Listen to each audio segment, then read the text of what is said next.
విజయవాడ పశ్చిమ నియోజకవర్గం నుండి చిట్ట చివరి నిమిషంలో పేరు బయటకు వచ్చింది సుజనా చౌదరి. ముందంతా జనసేన పోతిని మహేషే అనుకున్నారు.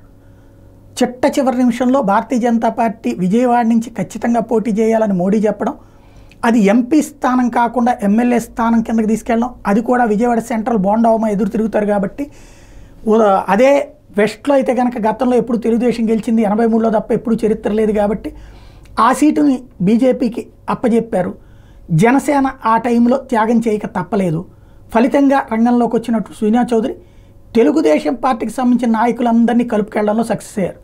అది జలీల్ ఖాన్ అయినా, బుద్దా వెంకన్నైనా, నాగుల మీరా అయినా, పార్టీకి సంబంధించినటువంటి నాయకులందరూ సిన్సియర్గా సుజనా చౌదరికి సపోర్ట్ చేశారు, గ్రౌండ్ లెవెల్లో పనిచేశారు. అయితే తెలుగుదేశం పార్టీకి అక్కడ ఉన్న బలమే పెద్ద సమస్య.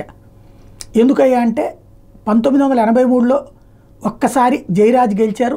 అప్పుడు ఎస్సీ సామాజిక వర్గం నుంచి వచ్చినటువంటి జయరాజ్ విజయం సాధ్యమైంది తప్ప 85లో రాష్ట్రమంతా ఒక విప్లవంలాగా ఎన్టీఆర్కి ఉన్న టైంలో కూడా అక్కడ ఓడారు. 85, 89 ఇట్లాగా చూస్తే మధ్యలో అక్కడ కమ్యూనిస్టుల కాంగ్రెస్ వీళ్ళిద్దరిలో ఒకళ్ళే తప్ప ఎప్పుడూ తెలుగుదేశం గెలిచిన చరిత్ర లేదు. వేరే పార్టీ అంటూ గెలిచింది ఏదైనా ఉంది అంటే ప్రజారాజ్యం 2009 టైంలో గెలిచినటువంటి. ఇప్పుడు అక్కడ భారతీయ జనతా పార్టీ తరఫున ఆయన పోటీ చేశారు. సుజనా చౌదరి పోల్ మేనేజ్మెంట్ పర్ఫెక్ట్గా చేసుకెళ్లారు. అక్కడ ఎంపీ అభ్యర్థి కంటే తను సిన్సియర్గా ఎఫర్ట్ చేశారు. ప్రతి ప్రాంతాన్ని టచ్ చేశారు. ఓట్లకి డబ్బులు పంపిణీ విషయంలోనూ సిన్సియర్గానే చేసుకెళ్లారు. అన్ని కూటమిలో ఉన్నటువంటి అందరూ కూడా భేషజాలు పక్కన పెట్టి కలిసి పనిచేశారు.